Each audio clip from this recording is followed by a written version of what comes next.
ఈరోజు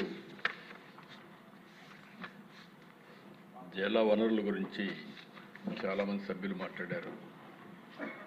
క్లుప్తంగా మంత్రి గారు కూడా బ్రీఫ్ చేశారు.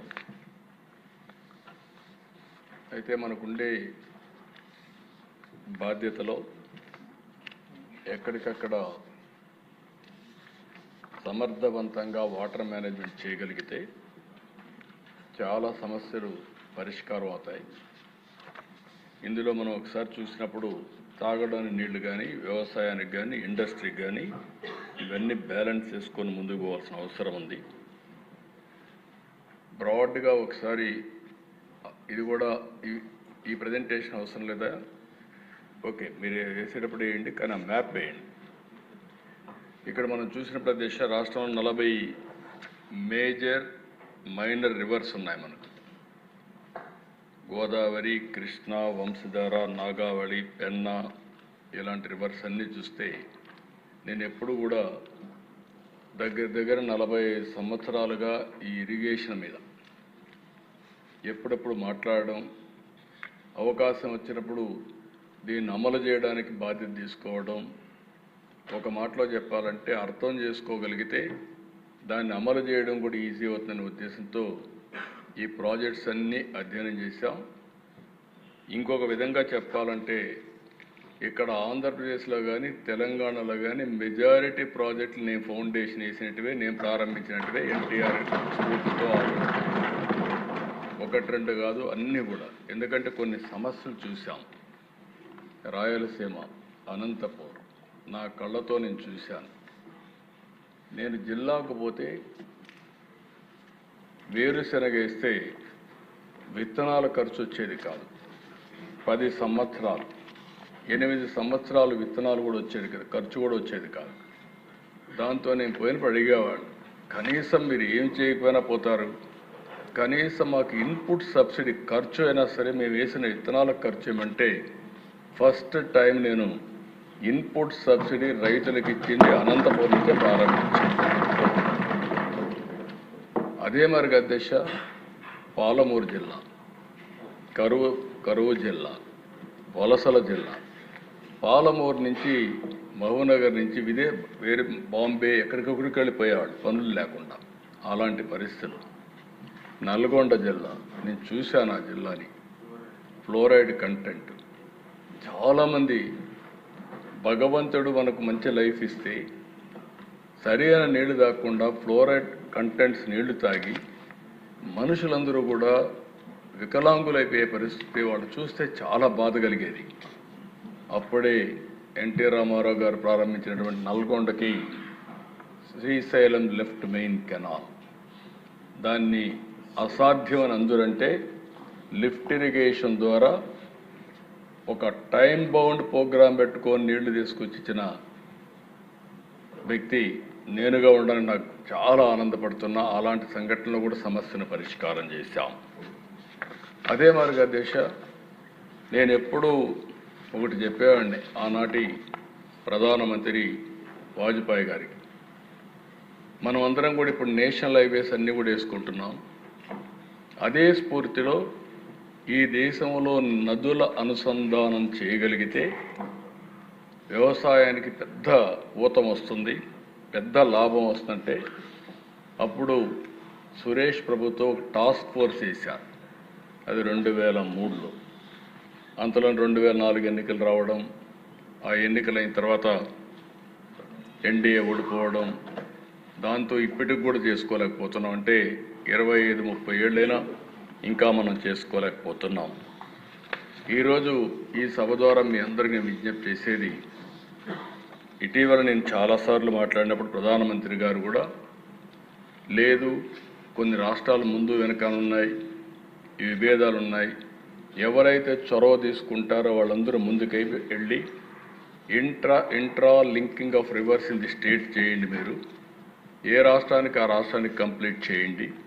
సరైన సమయంలో గంగా, కావేరి నదుల అనుసంధానం కూడా టేకప్ చేయొచ్చని వారు సజెషన్ ఇచ్చారు.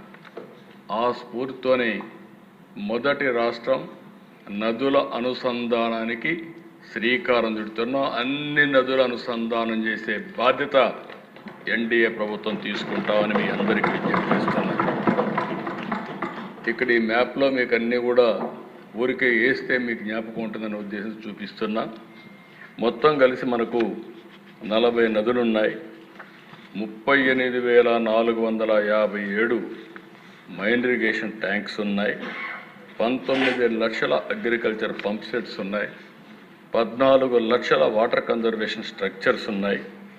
106 లక్షల ఎకరాలు ఇరిగేటెడ్ ల్యాండ్ ఉంది. టోటల్ ల్యాండ్ చూస్తే 402 లక్షల ఎకరాలు ఉంటే అందులో 26-27% ఇరిగేటెడ్ ల్యాండ్ ఉండే పరిస్థితి వస్తూ ఉంది.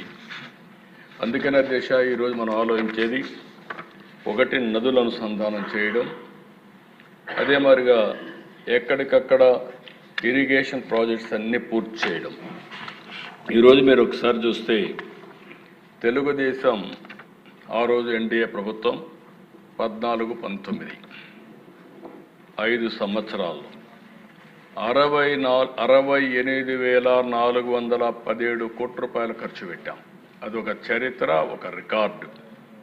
వైఎస్ఆర్ కాంగ్రెస్ పార్టీ వచ్చిన తర్వాత 28,376 కోట్లు మాత్రం ఖర్చు పెట్టారు.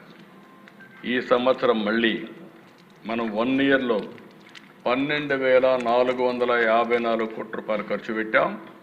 ఈ 5 ఏళ్లలో 60,000 కాదు 70,000 కోట్ల కంటే ఎక్కువ ఖర్చు పెట్టి రాష్ట్రంలో అన్ని ప్రాజెక్టులు పూర్తి చేయడానికి ముందుకు పోతామని చెప్పి కూడా నేను మీకు తెలియజేస్తున్నా. ఇంకొక పక్కన దేశ ఈరోజు డిపార్ట్మెంట్ మనస్ఫూర్తిగా అభినందిస్తున్నా. ఫస్ట్ టైం నేను ఎప్పుడు కూడా ఒక డిపార్ట్మెంట్ గట్టిగా చెప్పను, అభినందించను. అలాంటిది ఈరోజు చూస్తే మేజర్ మీడియం ఇరిగేషన్ ప్రాజెక్ట్స్లో 94% రిజర్వాయర్లో నీళ్లు వచ్చే పరిస్థితికి వచ్చింది. మనస్ఫూర్తిగా అభినందిస్తున్నాం.